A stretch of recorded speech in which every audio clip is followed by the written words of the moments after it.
La réalité qu'on traverse, nous, c'est que dans les métiers du transport, en fait, il y a une pénurie de main-d'œuvre et il nous paraissait intéressant de féminiser les métiers parce que ça permettait d'attirer dans ce métier un public plus diversifié. Et avec la modernisation des matériels de transport, le métier n'est plus du tout inaccessible aux femmes.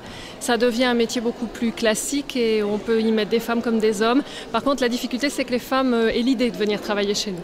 Donc toute la démarche, c'était à la fois d'inviter des femmes dans ces métiers, de les former et puis de mettre en place les conditions d'accueil pour qu'elles soient bien intégrées dans les équipes. C'est ce dont Monsieur le Préfet a parlé tout à l'heure. Ça veut dire qu'aujourd'hui, l'un des principaux freins est peut-être aussi chez les femmes elles-mêmes qui n'imaginent pas? Tout à fait. Le principal frein souvent, c'est que les femmes, elles n'imaginent pas que ces métiers peuvent leur être ouverts.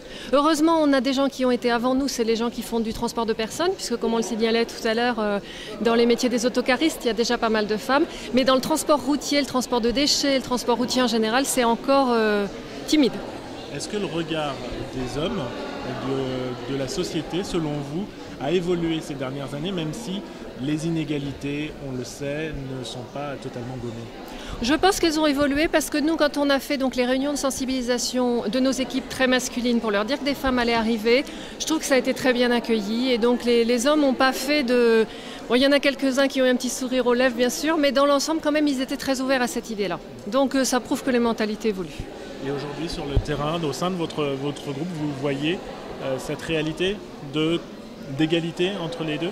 Oh oui, tout à fait. Alors sur ce métier-là, ça se passe bien. Les femmes qui sont intégrées, elles sont contentes de leur métier. Madame Caillot a pu venir en rencontrer une récemment, donc elle est montée dans le camion avec elle et tout. Elle m'a confirmé qu'effectivement la personne vivait très bien son poste. Et voilà, les femmes qu'on a accueillies, elles sont contentes, elles sont compétentes. Après, il faut en trouver, quoi. Après, il faut trouver des candidates. Qu'est-ce que vous attendez d'une journée comme celle-ci, ce 8 mars, Journée internationale des femmes? Est-ce que pour vous, elle est encore indispensable? Oh, sûrement, parce que soutenir les actions qui sont menées, je crois que c'est encore aujourd'hui indispensable. Peut-être que dans 25 ou 30 ans, ça sera rentré plus dans les mœurs, mais je pense qu'il y a encore pas mal à faire sur le terrain de l'égalité aujourd'hui. Certaines femmes, entre autres, disent que de stigmatiser à travers une journée sur l'année, c'est justement, enfin, de marquer une journée pour les femmes, c'est une façon encore de stigmatiser la place des femmes dans la société. Est-ce que vous partagez ce point de vue? Non, pas vraiment, non. Je pense que les gens ils y sont habitués et puis ils savent quels sont les buts poursuivis là-dedans, même si ça peut peut-être agacer quelquefois quelques hommes qui voudraient peut-être la journée de l'homme. Mais autrement, non, je pense que c'est bien vécu par les gens, tout le monde sait ce que c'est, tout le monde comprend.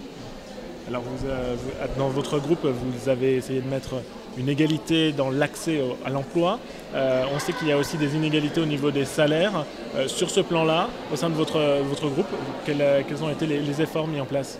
Alors en fait, nous, on a la chance d'avoir des métiers où les salaires sont barémés, en fait. Donc à poste équivalent, la rémunération, elle est prédéfinie et donc ça nous permet d'assurer une égalité très facilement. Pour vous, ce serait une solution pour résoudre cette question de l'égalité? Ça peut en être une sur certains métiers, oui. Peut-être pas surtout parce qu'il y a des métiers qui ont des disparités très fortes, même avec un même intitulé. Mais sur des métiers assez standards, oui, on essaye d'aller vers une barémisation, ça nous protège de toutes ces choses-là. Est-ce que vous avez l'impression qu'en Maine-et-Loire, justement, cette égalité homme-femme a avancé plus qu'ailleurs ou moins qu'ailleurs? J'ai pas une perception très précise de ça, je ne saurais pas vous répondre. Je pense qu'on a des confrères dans d'autres entreprises qui mènent des actions comme les nôtres, pas sur ces métiers-là mais sur d'autres.